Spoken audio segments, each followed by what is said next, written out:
afternoon. Thank you for joining us for this 13 Plus FastCast. I'm Mary Coleman. And I'm Carson Courier. We hope you're having a great Monday so far. And we have First Alert forecaster Allie Potter here with us this morning. Allie, I wish you had... Oh, it is afternoon. It's Monday. It's been a long day. I don't know what time it is. It's fine.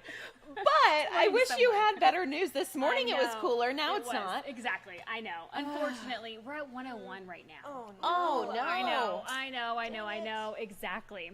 Thanks, Mary. So 101 right now at the Tucson International Airport. Keep in mind our average is 93. So take that and, think cool thoughts. 100 degrees in Marana, 94 if you're in Benson, 89 for Bisbee, 83 in Sierra Vista, 91 for Safford. So far today's highs, 101 for Tucson, 90 in Sells, 90 in Oracle. We're tied, in fact, with the Phoenix area at that triple-digit mark, the 80s for Douglas.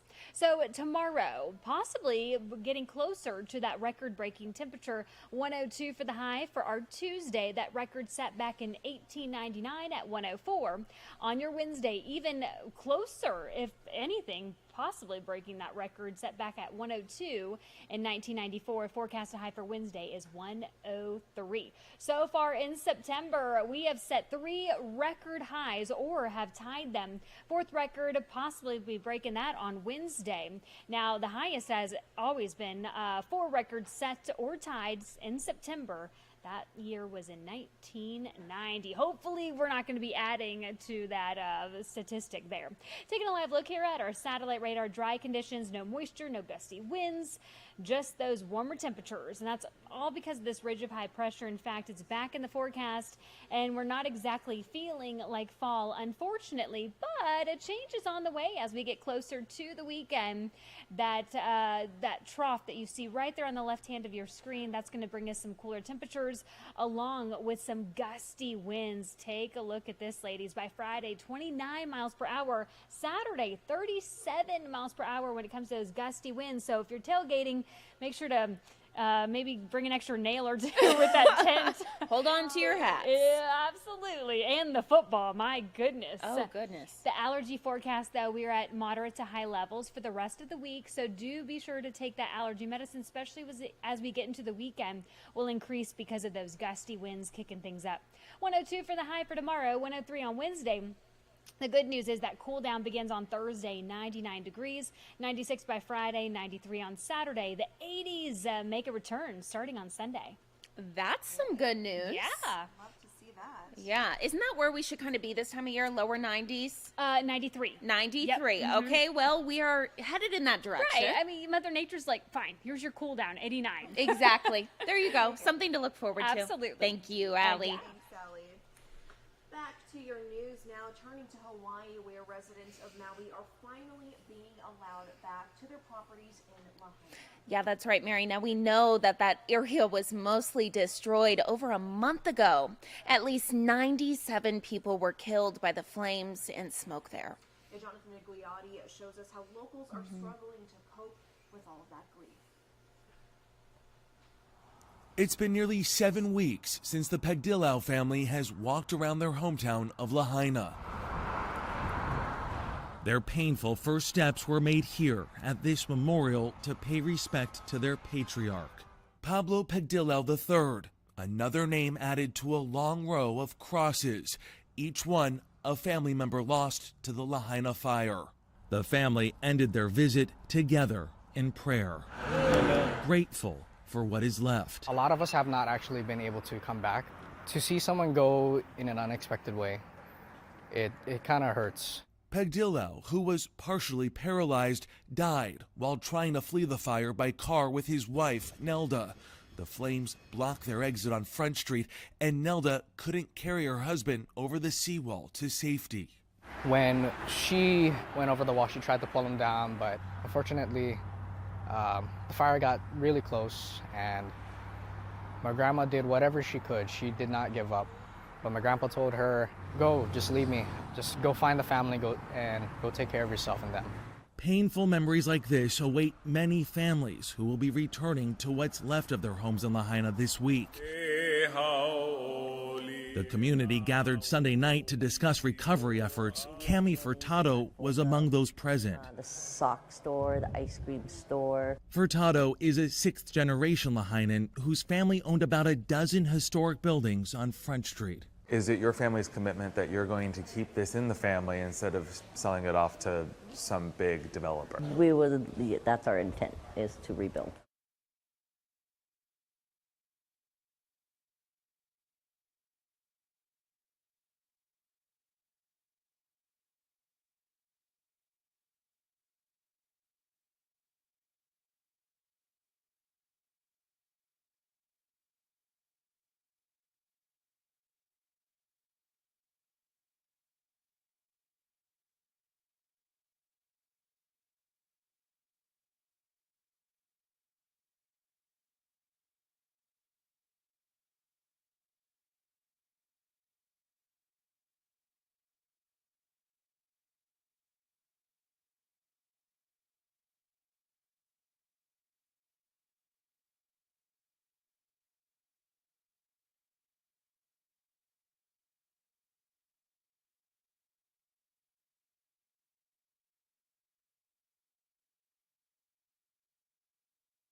killed, and the driver of the car hit head-on was transported to a hospital in Tucson with life-threatening injuries. The passenger was taken by ambulance to a local hospital. Again, roadway is back open, but we will let you know about any other updates we get through the day, both on air and online.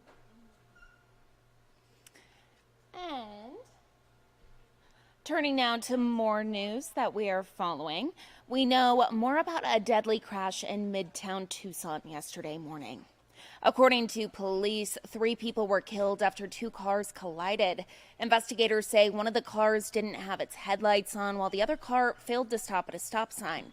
Police say the driver of the car without its lights on did have alcohol in their system, but was not legally impaired. The case will now be sent to the Pima County Attorney's Office. Of course, we'll continue to watch this. We'll let you know if any charges will be filed. And also happening right now, a Tucson High counselor who admitted to having sex with an underage student is being sentenced. You may remember Zobella Vinnick pleaded guilty to sexual conduct with a minor and child abuse last month. According to the plea deal, Vinnick is expected to serve less than a year in jail. The maximum sentence could be fewer than 6 years.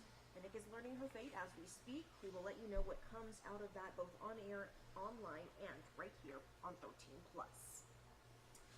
And the Writers Guild of America has reached a tentative deal with Hollywood studios nearly 5 months after those initial negotiations started. Now, they've been on strike since May 2nd. It's the second longest strike in union history. We want to show you some video of those individuals on strike here. Now, the contract still needs to be ratified by the union's members. In a statement, the WGA said it could authorize members to return to work tomorrow before the deal is ratified. In the meantime, they've suspended picketing and are urging their members to join the picket lines for the actors' strike who have not reached a deal yet. And happening tonight, another very, very small chance to win some big bucks. Powerball will be drawing for a $785 million jackpot. That's because no one matched all the numbers Saturday night. This will be the 4th highest prize in the game's history. The winner will have the option to take $785 million in payments or cash out for $367 million. The odds of winning the jackpot are, get this, Carson, 1 in about 292 million. So, you know, good luck is all I have to say. Someone has to win at some point. Well, exactly. You know, every time we talk about the statistics there, it's kind of like you don't want to play, but you can't win if you don't play. So, hey, once it gets up to a certain kind of amount, I'm like, hey, I have to go buy a ticket because my life would be very different if I won, right? Absolutely. So, yeah, good luck to you, Carson, and good luck to anyone else out there who decides to try their hand. There you go. Maybe you need to actually win the lottery to pay for gas nowadays. So there you go. Oh, goodness. Awesome. Well, thank you all so much for joining us. Here's a live look outside right now. Things looking pretty gorgeous, but as Allie mentioned, a little bit warmer than we're used to seeing this time of year, Carson. Yes, that is right. Everyone stay cool out there. Definitely drink lots of water and think about the upcoming week. Temps are supposed to go down, so definitely light at the end of the tunnel here. Thank you all so much for watching this 13 Plus FastCast. We will be back at 7:30.